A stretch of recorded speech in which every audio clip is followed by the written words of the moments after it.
This Rubik Cube changed my life, helped me become someone who does not give up. The first time I solved the Rubik Cube was in 2015. My mom bought me a regular cube with a challenge. If I solve it in a day, I'll get an award. I scrambled it up, and it became a huge mess of colors. I tried randomly turning the pieces, and in 10 minutes, you guessed it, no luck. I tried turning them again and again and again, with hopes that at one point it would get solved. No, it didn't. After 30 minutes of randomly turning pieces, I got an idea. I Googled how to solve a Rubik Cube, and thousands of results came up. I clicked the most appealing video, and this happened.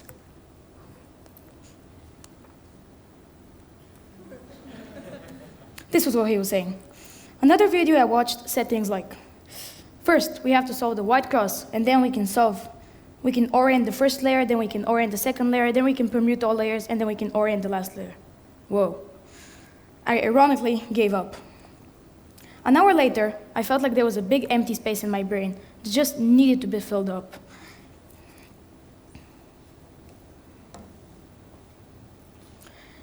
I tried watching another video, which I kind of understood more. I tried solving it and solving it and solving it until at one point I managed to solve it.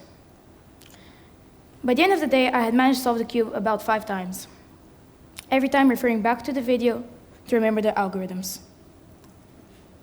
Next morning, I got my award, which were 5 different shapes and sizes of puzzles. I learned to solve those things and then got new ones. A few months later, I had all the cubes that I could find in Bulgaria. By that time, my 3x3 record was 50 seconds. Soon after, I got bored with Rubik cubes, so I ditched them. I got back after 2 months, and I got faster each day. By that time, my 3x3 record came 40 seconds, and my 2x2 record came 10 seconds. Soon after, I found the online Rubik Cube store, and I ordered about 10 cubes. I managed to solve all those 10 cubes in about a week.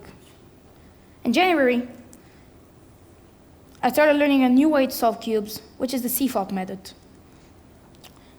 The CFOP method consists of solving the first 2 layers together, and then solving the last layer all by itself. By that time, my 2x2 record dropped to 5 seconds. Soon, I'll be going to Rubik Cube competition, where everybody goes. It's not only the world record holder for all kinds of puzzles, but it's also the guy who can solve the cube in a minute, the guy who can solve the cube in 10 seconds, and the guy who has no idea what a Rubik Cube is. Competitions are held all around the world, and the awards are usually just certificates. Almost no one goes there for the prize. People just go there for the game. The Rubik Cube was invented in 1984 by Erno Rubik.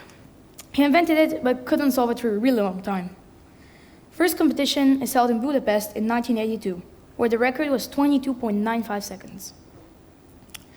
And the current record is held by Felix Zemdegs with a time of 4.73 seconds for this cube. All of us cubers have a strong passion for solving puzzles. We have that passion for many reasons. Some of them may be improvement in your thinking skills, your hand-eye coordination, or your concentration. But don't think that power comes easy. As a great man once said, with great power comes great responsibility. First, you have to learn algorithms like this one.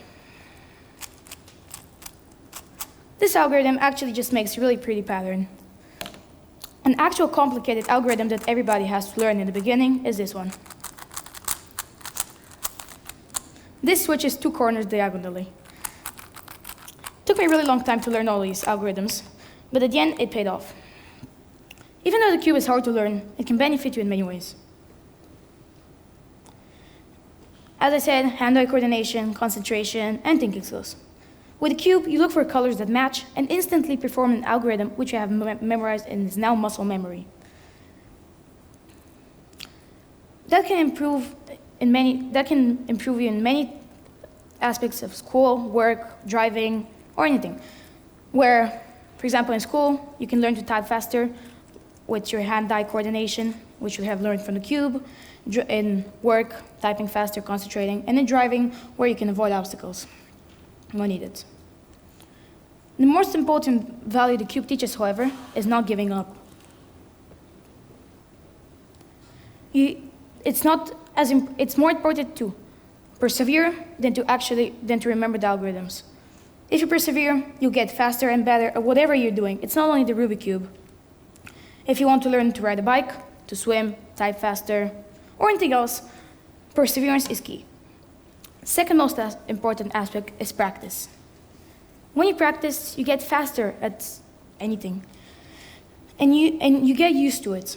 If you just solve the cube or do anything once a week, for example, your time will never get faster or you'll never get better. But if you do it, let's say 10 times a day, or for 10 minutes a day, you'll get better and reach the sky.